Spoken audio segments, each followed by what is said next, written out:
start with Hamakom, Okay. and then Rose in December later. Okay. I think. I gotta clean water out because I'm dripping. When it's the colder weather and the hot air, That's a lot of condensation. you get a lot of condensation. And then I get gurgles. And it usually gurgles on the most obvious note, but you can't hide it. Bubble, bubble. Yes, it does. So we're gonna get the bubbles out now. It's a little bit like a tent. What's that now you said? When you go backpacking with a tent with the weather, condensation. Oh, yeah, It's yeah, not yeah. your friend. Yeah. You drive day after day and your tent gets wet. It's less and less fun. That's not fun.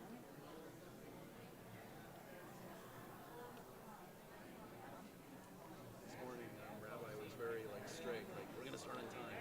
So we started right at 10. That's a first. I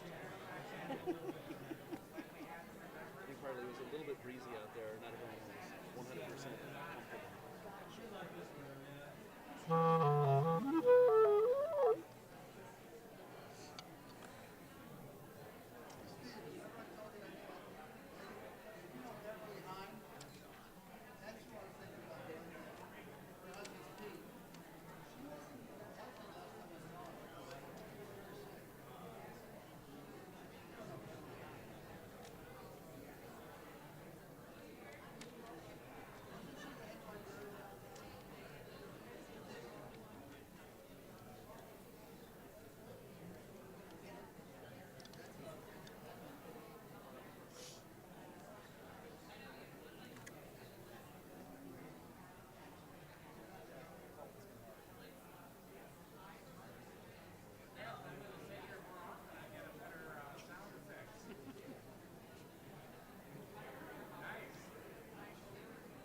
Oh, and Steve, if we need them, I brought.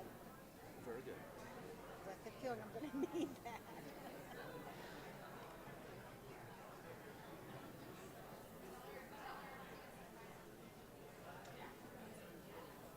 We haven't opened the wall yet. Jay was talking about last night.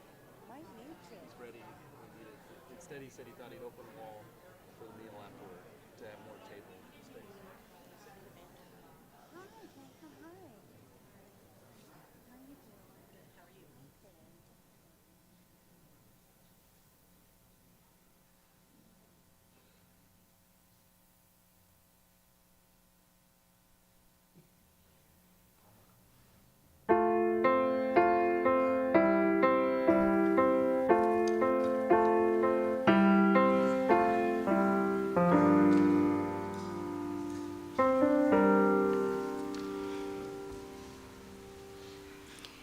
Hamakom Yenachem, Yenachem Etchem. May the Holy One comfort you. Hamakom Yenachem, Yenachem Etchem. May our love embrace you. B'toch shahar avilit Zion v'Yerushalayim. May His memory bring you peace, bring you strength, and be a blessing. Hamakom Yenachem, Yenachem Etchem. May the Holy One comfort you. Hamakom Yenachem, Yenachem Etchem. May our love embrace you. Baruch atah bevoecha, uvaruch atah b'tzedkecha.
Death has taken our beloved Hillard.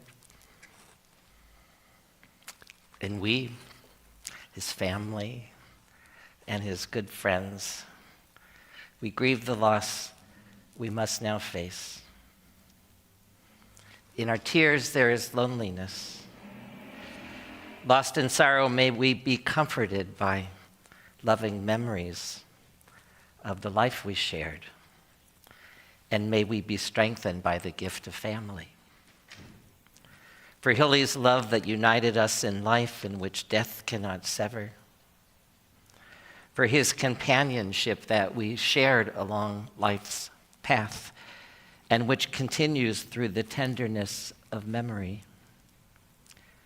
For the gifts of his heart and mind that brought so much joy and happiness and is now a precious remembrance.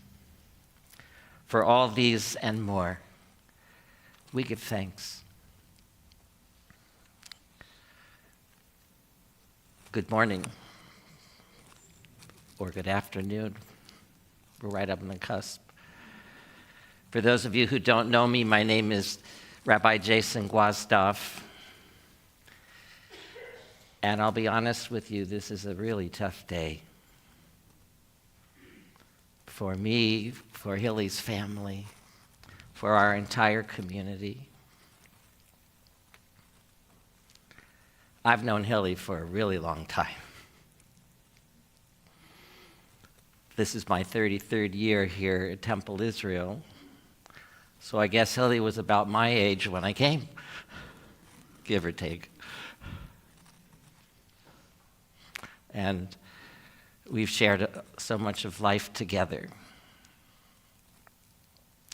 And of course, the Corren family is a fixture here in Stockton. And I feel so close to so many of you. I think I'm going to drop my middle name and add Corren to my name.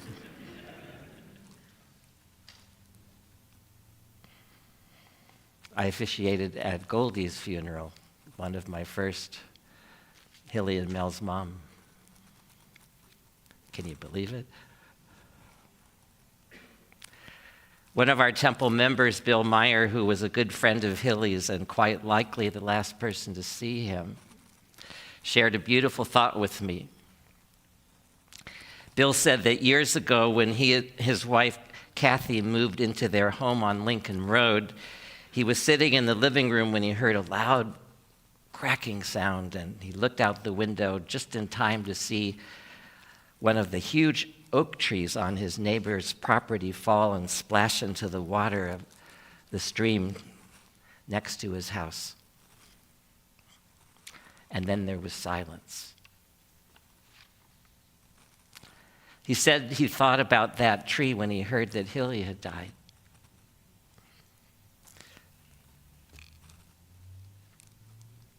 Because Hilly, like a valley oak, was a pillar in our community as he was a pillar in his family. He stood tall for so many years, season after season, nurturing life, observing the passing of time, a towering symbol of strength and beauty and resilience. And the analogy is extended even further because that neighbor called Mike Fitzgerald, a local journalist who called UC Davis, who sent out a plant scientist who came and interpreted the growth rings of that tree. He pointed out all the history contained in those rings, the significant seasons the tree had lived through and survived. And in a very real way, that's what we have gathered here today to do. To look back at the significant seasons of Hilly's life and to give thanks for how he nurtured and inspired us. With roots deeply planted in the Corren family traditions and deeply rooted in the traditions of our people, Hilly was a commanding presence who we will terribly miss. But as we mourn today, we will also celebrate his life. And we will give thanks for the years he stood among us, blessing us in infinite ways, so many blessings impossible to ever count or number. Like we say in Jewish tradition, Eitz Chaim hi lamachazikim ba. It is a tree of life to hold all who hold fast to it. V'tom checha me'ushar, and all its supporters. And in speaking of Hilly, we must say all he supported find happiness. The Lord is my shepherd, I shall not want. He maketh me to lie down in green pastures. He leadeth me beside the still waters. He restoreth my soul. He guideth me in straight paths for his name's sake. Yea, though I walk through the valley of the shadow of death, I will fear no evil, for thou art with me. Thy rod and thy staff, they comfort me. Thou preparest a table before me in the presence of mine enemies. Thou hast anointed my head with oil, my cup runneth over.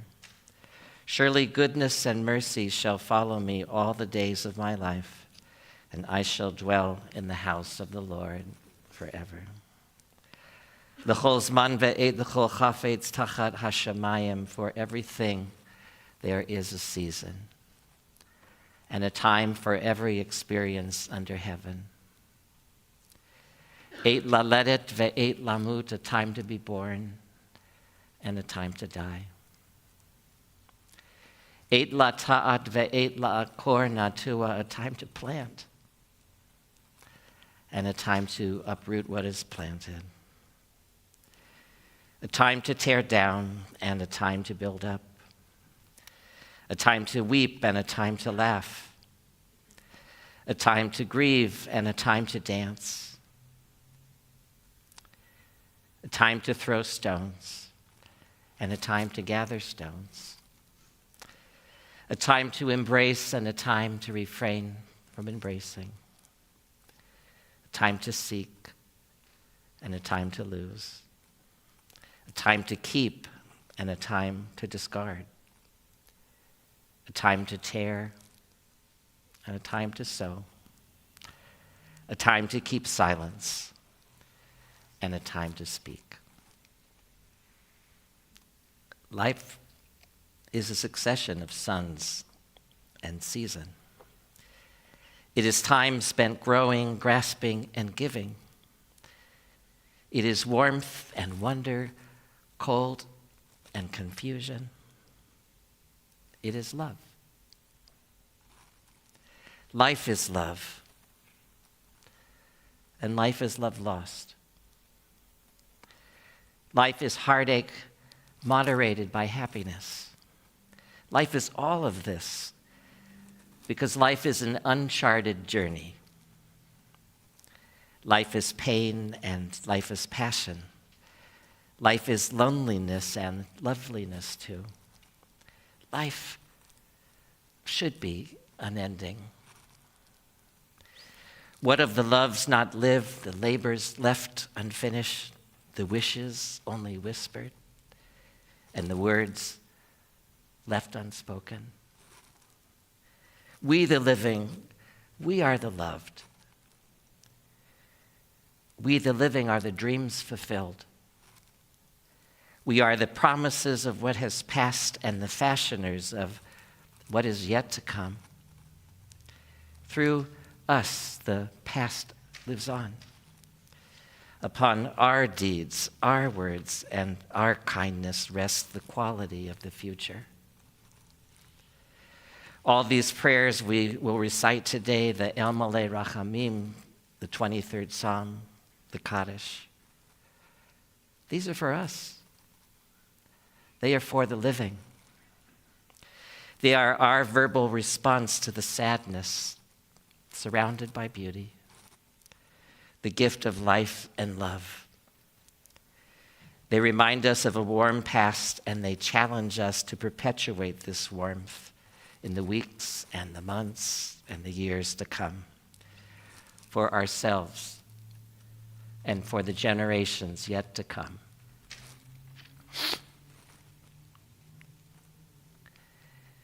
You know, the Correns are great storytellers, and they have a lot of great stories about the family, how they came here to Stockton and created this dynasty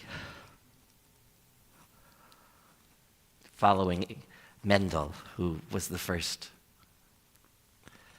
And in this room, collectively, we have a lot of great stories and memories about Hilly. And we're going to tell a lot of those stories today.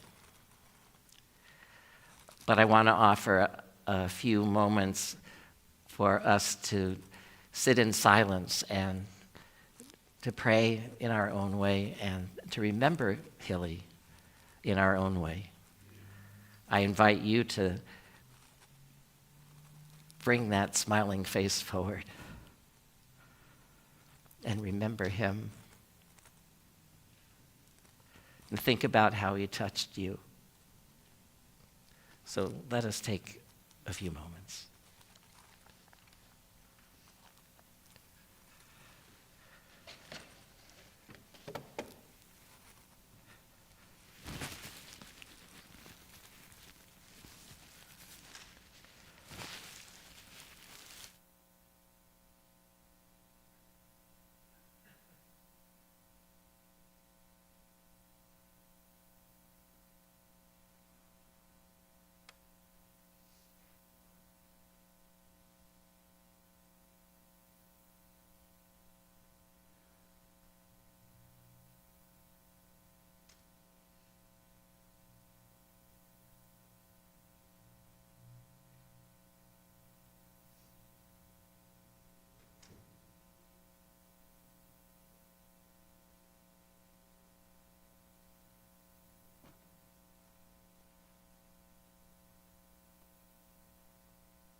"26 years ago, Hilly asked me to sing this song at Libby's funeral.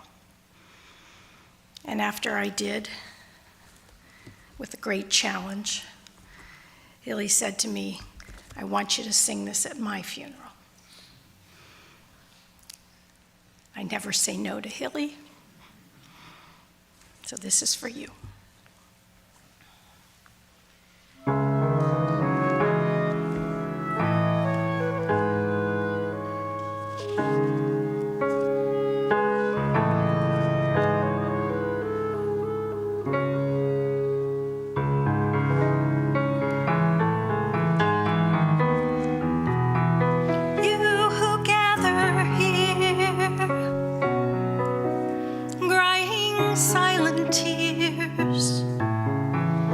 Because you cannot talk to me. You can remember I am here though I am gone. Dust to dust, life goes on. Think of me, I will become in December.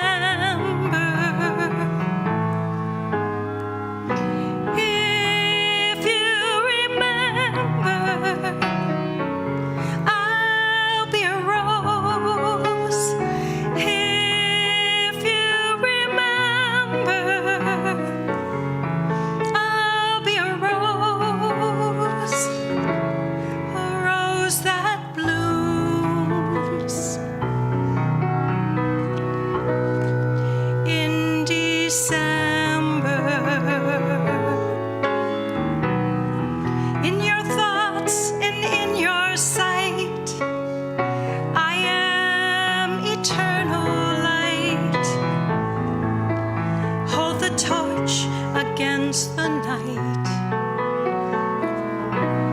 And you will remember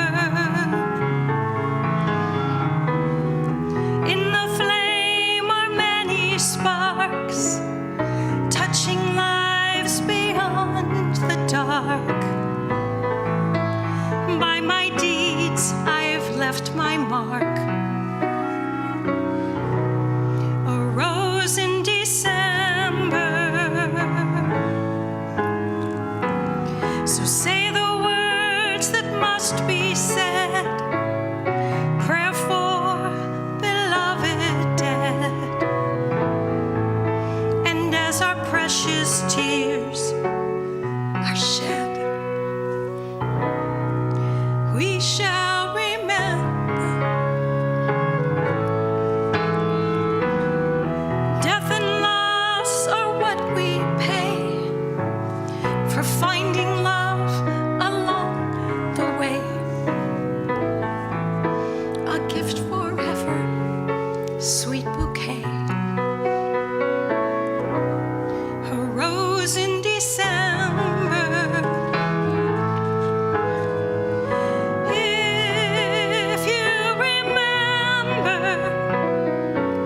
I'll be a rose. If you I'll be a rose. If you remember, I'll be a rose that blooms.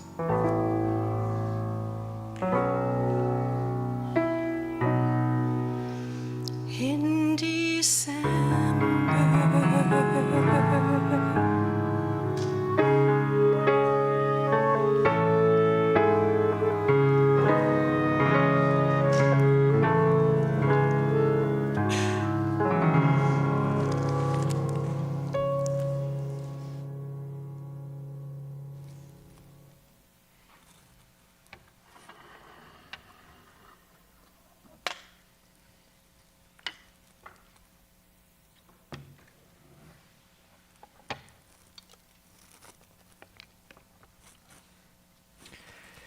It was the best spiel ever.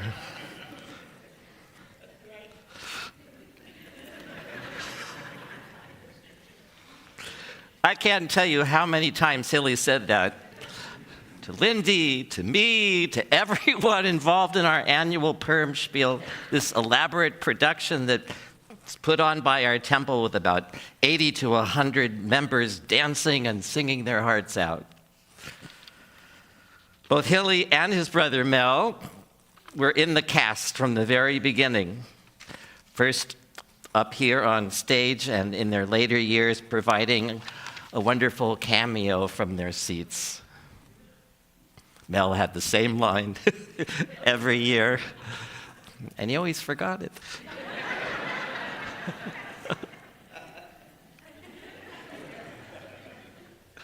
It was the best spiel ever, he'd say, year after year, every year, repeatedly, with a big smile on his face and so much sincerity in his voice. And when we said, Hilly, you say that every year, he would always say, I know, but I really mean it. You outdid yourself. This was the best one yet. I share this with you today because it's such a great reflection of who Hilly was and how he made everyone throughout his life feel so good and so appreciated. Whether it was after the spiel or some other performance you were in, or if you did something kind for him, or even for no reason at all. If you were just in his presence, you felt it.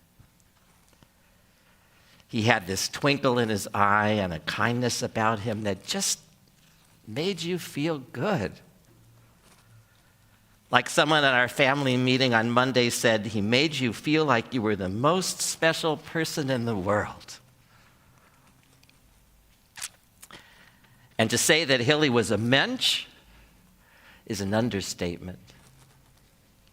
Because he was more than that. Yes, he was kind and he was generous the way we usually describe a mensch. His son Merritt said he'd make him pull over the car to give $1 to someone in the street and then go back and give him another one. And if you were ever out to dinner with Hilly, he was always going to pick up the check. No arguing. But with Hilly, there was so much more. There was always this generosity of spirit, this sense of appreciation, and we all felt it. When he said, "I love you," as he did with everyone so often, he made you feel so loved. And he never held back on hugs and kisses. What a man. And he was a very special friend, a loving husband and father and grandfather and great-grandfather. And he was a surrogate father and grandfather figure to so many people. Probably hundreds of us sitting in this room, including me and Lindy and our children, who were so lucky and so blessed to have him in our lives. As Mel said, Hilly was Corren, which I didn't know how to translate, so I looked it up. Corren means grace, charm, sweetness, beloved, and beautiful, all rolled up into one. I agree, Mel, that's exactly right. Hilly was Corren.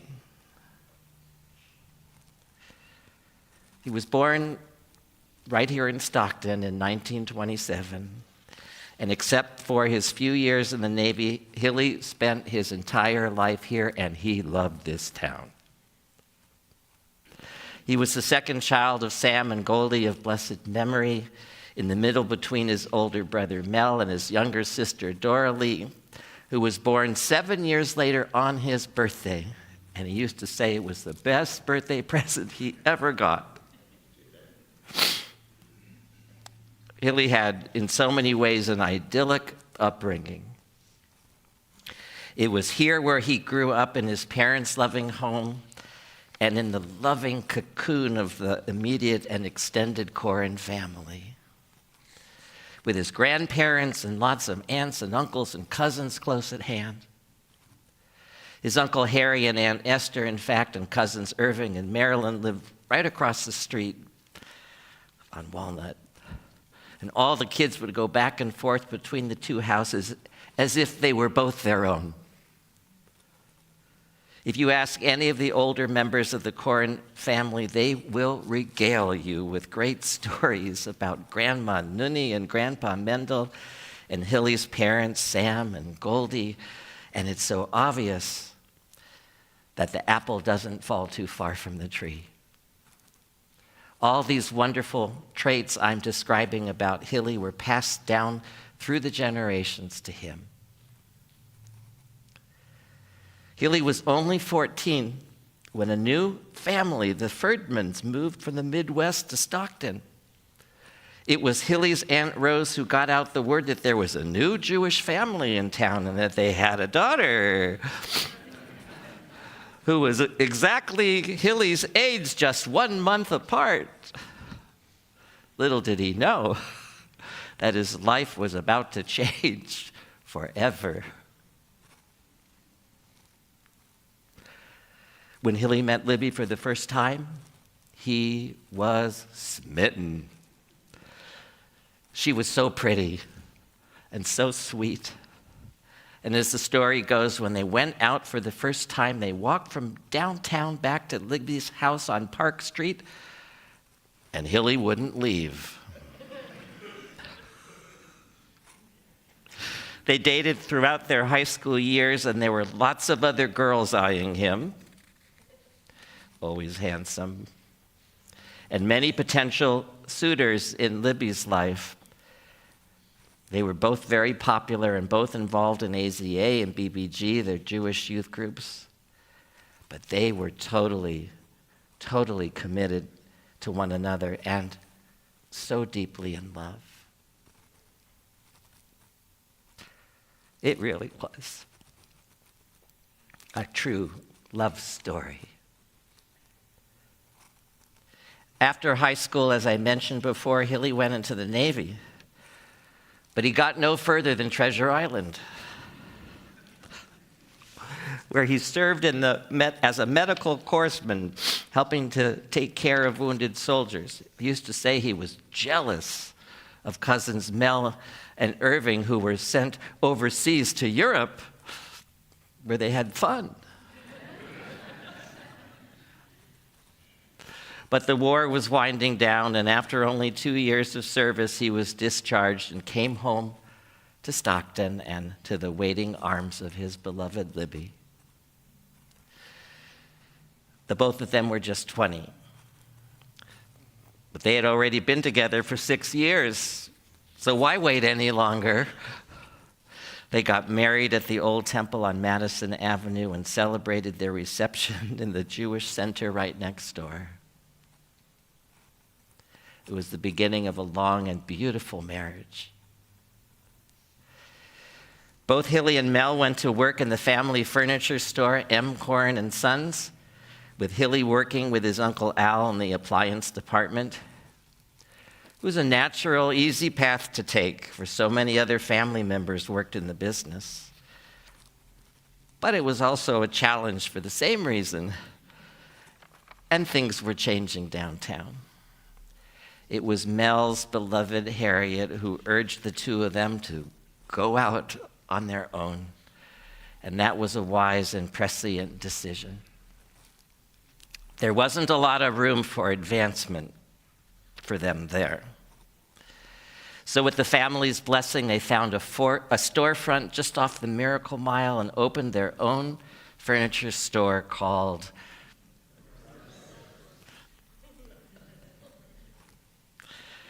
Hilly and Mel were such a great team, and their business thrived with the two of them working together. It was the perfect blending of their two personalities and their different yet complementary strengths. They were the yin to each other's yang. Mel was the designer and the main salesman, the dreamer and the visionary who helped the customers to decorate their homes. And Hilly, although equally good at schmoozing with customers, was the one handling the business end of the business. He spent more of his time behind the scenes, keeping the books and doing the billing. And that was a perfect role for him to play, for Hilly was a very orderly and very meticulous person in everything he did. For instance, if you ever saw his clothes closet, I'm told, he had everything carefully hanging just so, with all the colors segregated in their own section, and all the shirts facing the same way. The same meticulousness was applied to other areas of his life. Hilly knew what he liked and how he liked it. When he went to a restaurant, for example, he ordered everything to his exacting specifications. He liked his soup hot, scalding hot, his fries well done, his toast burnt, and a new pickle. And if the food didn't come out to the table sufficiently hot or burnt, or however he ordered it, he would send it back. I know that seems a little out of character for the sweet Hilly I've been describing, but everyone has to have their minor eccentricities. When Hilly wasn't working, although he worked a lot, he and Libby were very active here at Temple, where they both took on leadership roles. Hilly served on the board for many years and was Temple president from 1970 to 1972. This was a very important time in the history of the Temple. Hilly was the general campaign chairman for raising the funds to build this beautiful sanctuary. And the construction and the dedication happened during his presidency. He poured his heart and his soul into this place. And he loved it. I encourage you to find the picture of him on the wall of presidents out in the gallery. And also, when they weren't working, Hilly and Libby had a very close circle of friends that went out together often and traveled together. It was 3 couples who were inseparable: Hilly and Libby, Buddy and Florence Marks, and Harold and Lenny Berg. All of them lifelong friends. The favorite destination when their kids were young was Rio del Mar, out near Santa Cruz, where the 3 families would stay together at the Berg's house that was maybe all of 1,200 square feet. Nobody cared. They were so close, and they had such a great time. Speaking of the children, Hilly and Libby, as I'm sure you all know, had 2 sons, Michael and Merritt, for whom Hilly was so very proud and loved so dearly. Although he carried around a heavy guilt about them in his later years. He would say, "I worked so hard in the business, I was never there for them."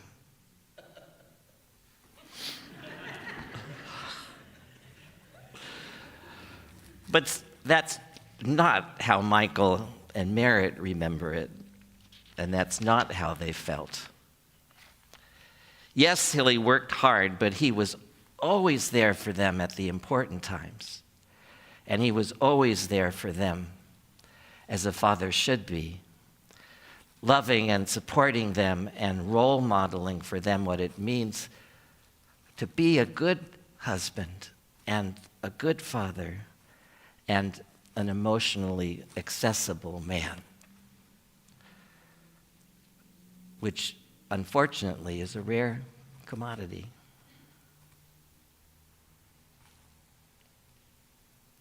Michael shared that Libby was more the disciplinarian of the 2, and that when he got out of line for whatever reason, she would give him the business straight up. But when Hilly got home and caught wind of something that had happened, he would stay calm and sit down Michael and deliver a long lecture about doing the right thing. Michael said that was harder to take than his mother take no prisoners approach. He wished Hilly would just yell at him and get it over with. When the boys grew up, Hilly was so happy to welcome his daughters-in-law, Denise and Anne, into the family. And when his grandchildren, Stephanie and Josh, and later great-grandchildren, Sully, Jet, Marlo, Scarlett, and Max came into the picture, he was so proud and so happy, so proud of all of you. He vowed to himself that he would make up for whatever shortcomings he had in his mind about being a father by being the very best grandfather and great-grandfather he could be. Stephanie and Josh shared that Hilly did that with flying colors. And that in spite of the distance, they lived in San Diego growing up, that they both had a very special relationship with Hilly. Whenever they had a visit, either here or in San Diego, Hilly loved to take them out shopping. He loved to indulge them as only a grandpa could. That was easy with Stephanie. They would come home with an entire new wardrobe. And more of a challenge with Josh, who, in typical boy fashion, could never decide what he wanted. Aggravated Hilly to no end. And Hilly was so proud and happy when Stephanie married Kevin and Josh married Monique. I had the honor of officiating at Stephanie's wedding, and I can still see in my mind's eye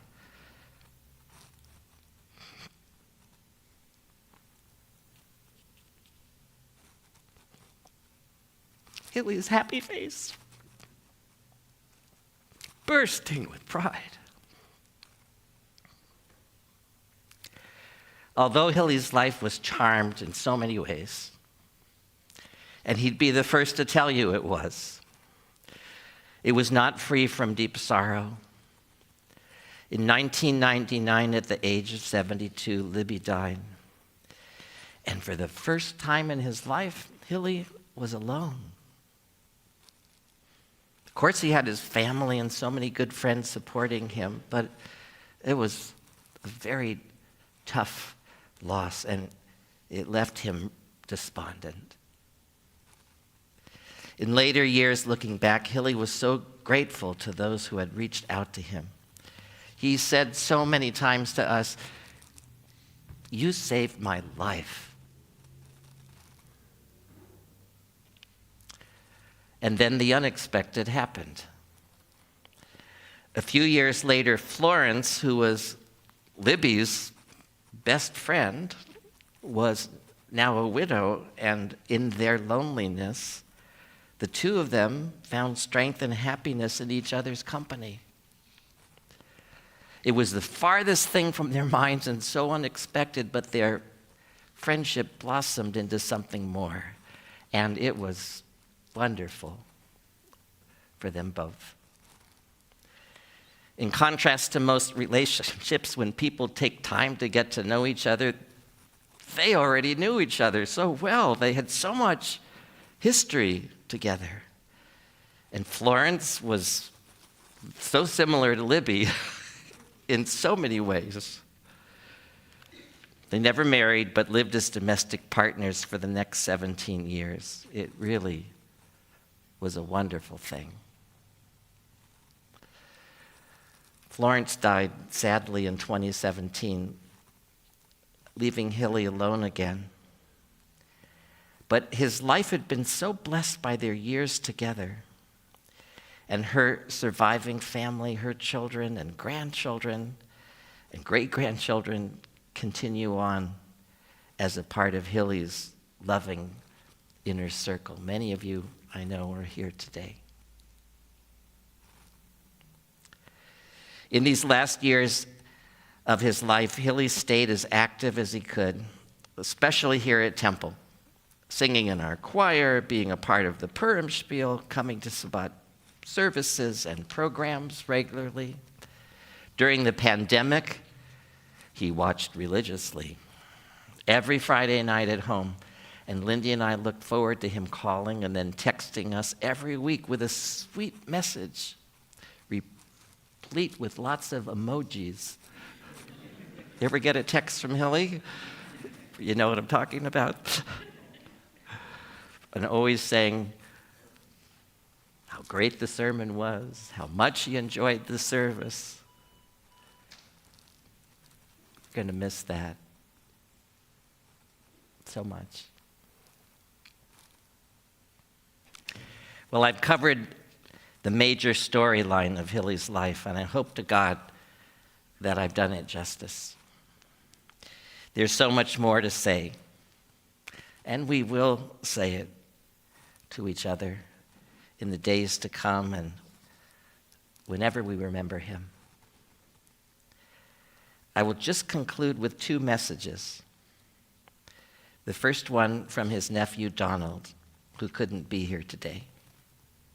Donald wrote, "I can't tell you how much it pains me not to be with all of you this week.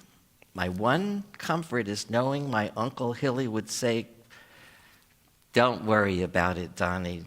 Just take care of yourself,' as he said to me so often in my life. Uncle Hilly was perhaps my greatest champion, both in my life and career.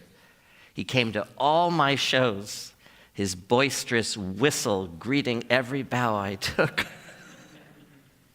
A long-standing tradition between us, which I loved hearing every single time. But more, Uncle Hilly never failed to support me no matter what, throughout my ups and downs, always understanding, always loving, always there with a reassuring hug and kiss. And just take care of yourself, Donnie." I think perhaps he had the biggest heart of anyone I've ever known.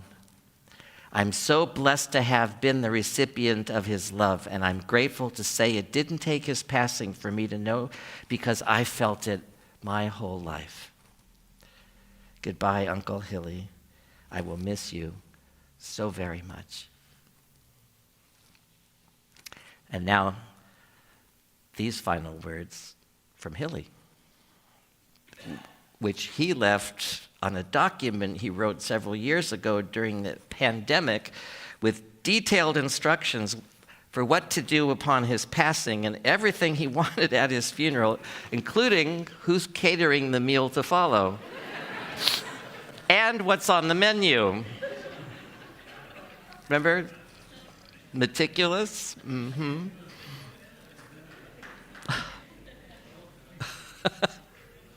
This was the last entry on that list. Please thank those who have come, and especially my family, and request that they get on with their lives and enjoy every minute of it. I wish all of them and all of you to have as happy and loving lives as I have had. It's been a great journey. Thanks so much for making it so. Loved you all, Dad, Gramps, Brother Hilly. To this, we can only say thank you, Hilly, for being there for all of us. We will never forget you.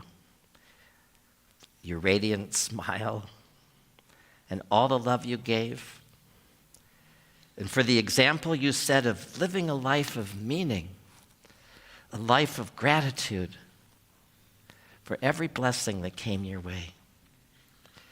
The world is so much better because you were in it. May your memory live on as an everlasting blessing. May you rest in peace. Amen. We have a very special guest here with us today, my very good friend and colleague, Rabbi Steve Chester, who was the rabbi right here at Temple Israel for 13 years. And one of the shidduch makers between me and Temple Israel. And he was so close to Hilly. They were very good friends. And it's my pleasure to invite him up to share a few words with us.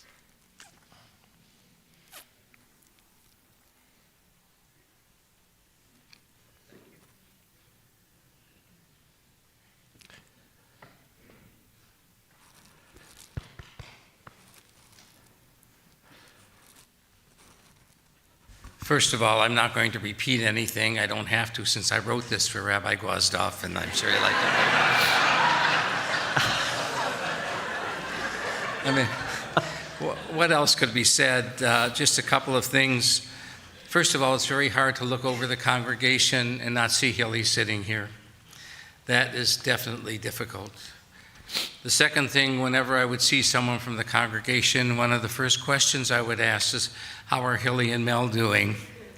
And receive the answer. This morning when I was getting ready and looking in the mirror to adjust my tie, the first thing I could think of is whenever I saw Hilly, he would come up to me and go, never known as a true dresser as he was, he always was fixing me. Secondly, and this is maybe for Lindy and to a certain degree, when Jason, you said we all have an interest. Hilly, whenever I was on the bima and had no one to sing Kiddush, the prayer over the wine, Hilly would love to come up and sing Kiddush. The only difficulty was he had a different melody every Friday night. Every Friday night. And you would never know what Kiddush he was singing because it was never sung before. But the glow in his eyes and the joy that he had of singing it took the place. Maybe if we put the music to it, we would have 150 different kiddishes, but that would be okay. On a serious note, and I'm just going to end with this. Hilly, I'll go back to times of 2,000 years ago when there was an argument between two rabbis, Rabbi Hillel and Rabbi Shammai. They always disagreed on many things. And the story goes that someone came to them to convert to Judaism. And they came to Rabbi Shammai and said, "Tell me on one foot what it means to be Jewish." And Shammai, being a bit rigid, simply slapped him in the face. And then he went to Rabbi Hillel, and Hillel said the following: what it means to be Jewish is to treat everyone like you would like yourself to be treated. What could better typify the Hilly that we know and what he gave to the world, and that answer that he gave 2,000 years ago was embedded so strongly in our Hillel's heart. May he always rest in peace. May he always be in our minds as a gift to all. Amen.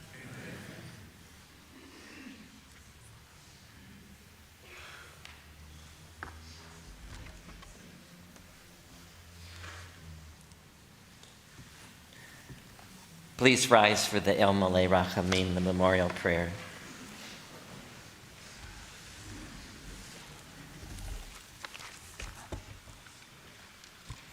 El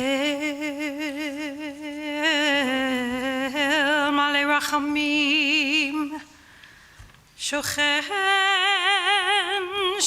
Baramim, Amsei Menucha Nechona, Tachat Kanfei Hashchina,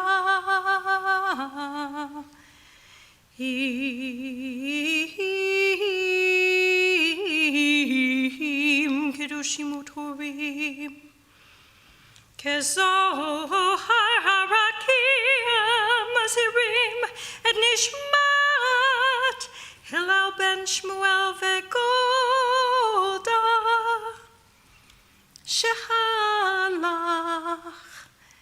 shehalach l'olamo Bal harachamim Yasterehu b'seitek enafav l'olamim b'yitzror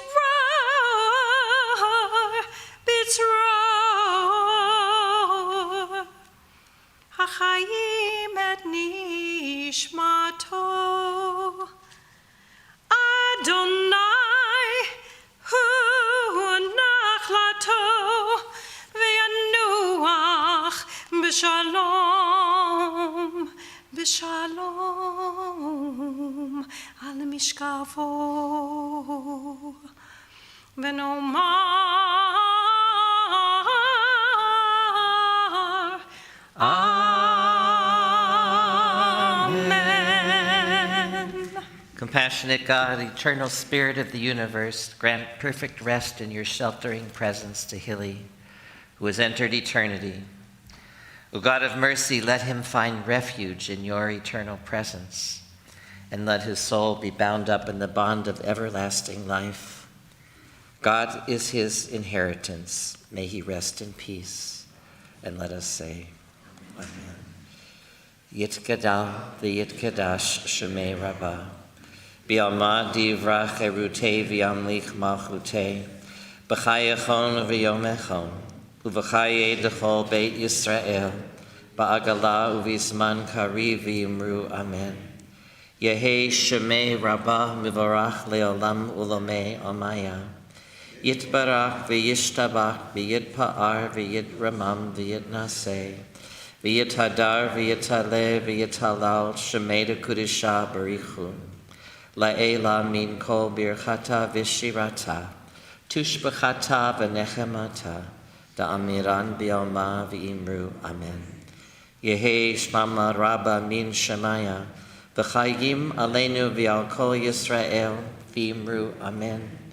Osei shalom bimromav, huya say shalom, aleinu v'al kol Yisrael v'imru amen. May God's name be sanctified and praised. May God's design for this world and for us and all people lead us to justice and good. May God, who has decreed that all who live must die, teach us to accept death, yet with all our hearts desire life. May God, whose plan for us is sometimes hidden, reveal the way to become stronger when we face the trials of life. And may God, Osei HaShalom, creator of peace, be for us a source of comfort, strength, and peace. And together we say, Amen. In the rising of the sun and in its going down, we will remember him. In the blowing of the wind and in the chill of winter, we will remember him.